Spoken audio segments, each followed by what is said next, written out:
வணக்கம். மாலை முரசு செய்திகளை விரிவாக பார்ப்பதற்கு முன் தலைப்புச் செய்திகள். கனமழை பெய்து வரும் மாவட்டங்களில் மேற்கொள்ள வேண்டிய முன்னெச்சரிக்கை நடவடிக்கைகள் குறித்து ஆட்சியர்களுடன் முதலமைச்சர் ஆலோசனை. தலைமைச் செயலாளர், பேரிடர் மேலாண்மைத்துறை செயலாளர் உள்ளிட்டோர் பங்கேற்பு.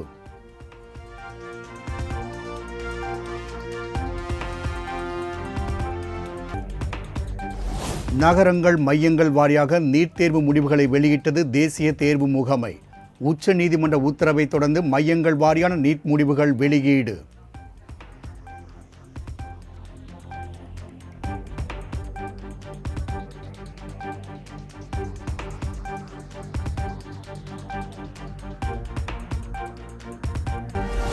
துணை முதலமைச்சர் பதவி தொடர்பான செய்திகள் வெறும் வதந்திகளே என அமைச்சர் உதயநிதி ஸ்டாலின் விளக்கம். நாமும் துண்டு போட்டு வைப்போம் என்ற அடிப்படையில் துணை முதல்வர் குறித்து இளைஞர் அணியினர் தீர்மானம் நிறைவேற்றியுள்ளதாகவும் பேச்சு. துண்டு போட்டு வச்சிருவோம் அப்படின்ற அடிப்படையில் இங்கே பேசியிருக்கிறீங்க. எப்படி தலைவர் எந்த பொறுப்புக்கு சென்றாலும் அவர் மனதிற்கு, அவர் பலமுறை சொல்லியிருக்கிறார், அந்த இளைஞரணி செயலாளர் என்ற அந்த பொறுப்பு தான் அவருக்கு மனதிற்கு மிக மிக நெருங்கிய பொறுப்பு. அதே போல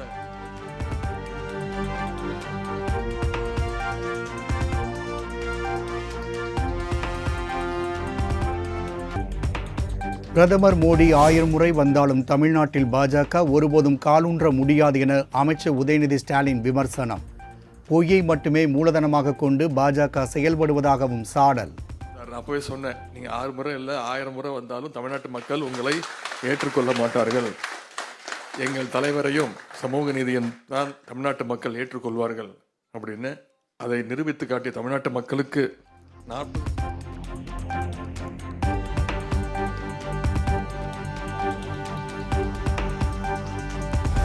அம்மா உணவகங்களுக்கு மூடு விழா நடத்த முயற்சித்துவிட்டு தற்போது முதலமைச்சர் முதலை கண்ணீர் வடிப்பதாக இபிஎஸ் குற்றச்சாட்டு.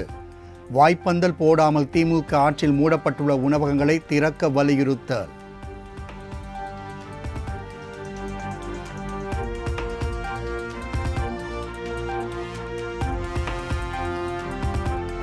பொறாமையிலும் ஆற்றாமையிலும் எதிர்க்கட்சித் தலைவர் எடப்பாடி பழனிசாமி புலம்பி தவிப்பதாக சென்னை மாநகராட்சி மேயர் பிரியா குற்றச்சாட்டு. அம்மா உணவகங்களின் செயல்பாட்டை ஆய்வு செய்த முதலமைச்சரின் பெருந்தன்மையை பாராட்ட பழனிசாமிக்கு மனமில்லை என்றும் சாடல்.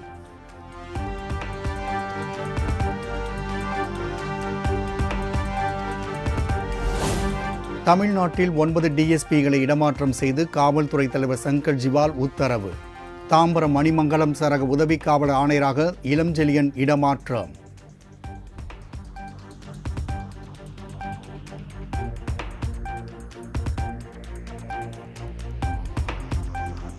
யுபிஎஸ்சி தலைவர் மனோஜ் சோனி திடீர் ராஜினாமா.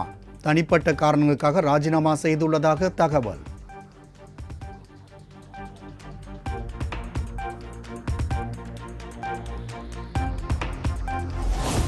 தமிழ்நாடு, புதுச்சேரி, காரைக்கால் உள்ளிட்ட பகுதிகளில் மிதமான மழைக்கு வாய்ப்புள்ளதாக இந்திய வானிலை ஆய்வு மையம் தகவல்.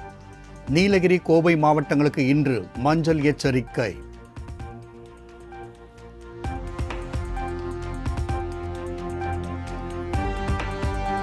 மைக்ரோசாப்ட் தொழில்நுட்ப கோளாறால் நாடு முழுவதும் பாதிக்கப்பட்டிருந்த விமான சேவை பிற்பகலுக்குள் சீராகும். விமான போக்குவரத்து அமைச்சகம் விளக்கம்.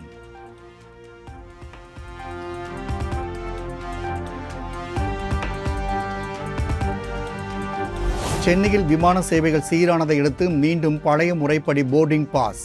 கைகளில் போர்டிங் பாஸ் எழுதி தரப்பட்ட நிலையில் தற்போது வழக்கமான முறைப்படி வழங்கப்பட்டு வருகிறது.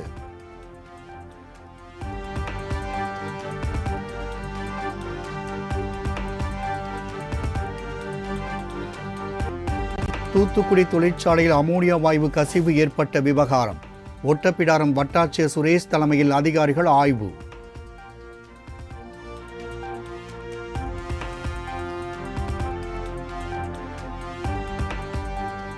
தூத்துக்குடியில் அமோனியா வாயு கசிவு ஏற்பட்ட ஆலையிலிருந்து ஊழியர்களை வெளியேற்ற ஆட்சியர் லட்சுமிபதி உத்தரவு. மறு உத்தரவு பிறப்பிக்கும் வரை ஆலையில் எந்த பணிகளும் நடத்தக்கூடாது என்றும் ஆணை.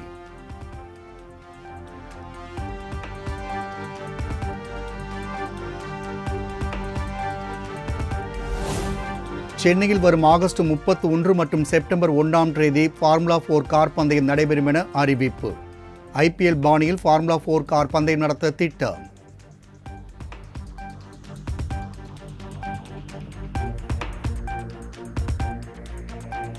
சென்னையில் ஒருங்கிணைந்த மினி பஸ் திட்ட வரைவு அறிக்கை தொடர்பாக வரும் 22ஆம் தேதி கருத்து கேட்பு கூட்டம். உள்துறை கூடுதல் தலைமைச் செயலாளர் தலைமையில் கூட்டம் நடைபெறும் என்று அறிவிப்பு.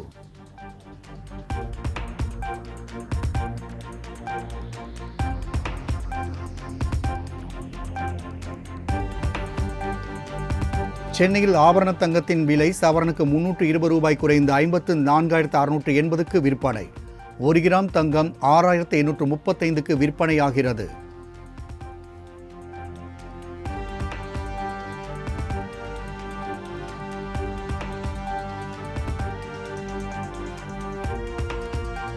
ஒகேனக்கல் காவிரி ஆற்றின் நீர்வரத்து வினாடிக்கு 65,000 கன அடியாக அதிகரிப்பு. சுற்றுலா பயணிகளின் பாதுகாப்பு கருதி பரிசல் இயக்கவும் அருவியில் குளிக்கவும் தடை நீட்டிப்பு.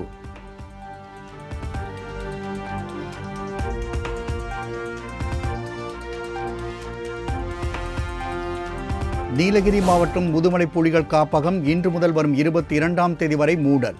தொடர் கனமழை காரணமாக சுற்றுலா பயணிகளின் பாதுகாப்பு கருதி வனத்துறை அறிவிப்பு.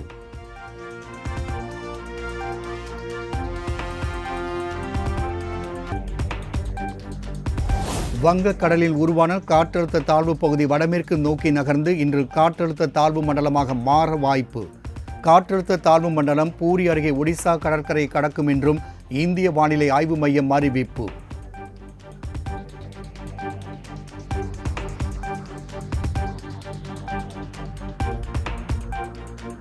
கரையை கடந்த காற்றழுத்த தாழ்வு மண்டலம் அடுத்த 24 மணி நேரத்தில் படிப்படியாக வலுவிழக்கும். இந்திய வானிலை ஆய்வு மையம் தகவல்.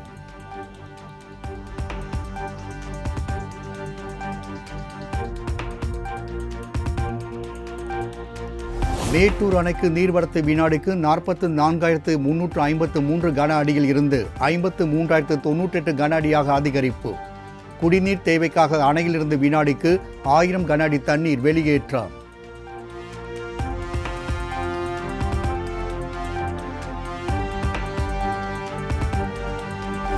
ஹரியானா காங்கிரஸ் சட்டமன்ற உறுப்பினர் சுரேந்தர் கைது.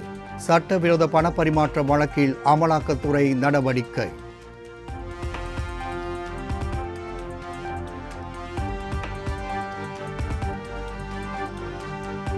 குஜராத் மாநிலத்தில் சண்டிபுரா வைரஸால் பாதிக்கப்பட்டோர் எண்ணிக்கை 29ஆக உயர்வு.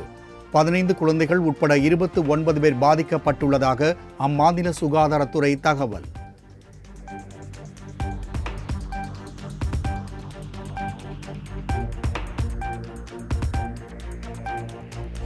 TNPSC குரூப் 2 2A தேர்வுக்கு விண்ணப்பிக்க இன்று கடைசி நாள்.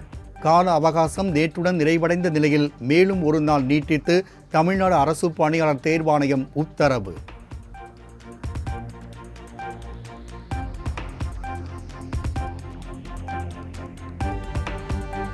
பாகிஸ்தான் அணிக்கு எதிரான 9வது மகளிர் ஆசிய கோப்பை கிரிக்கெட் தொடர் 7 விக்கெட்டுகள் வித்தியாசத்தில் இந்தியா அபார வெற்றி.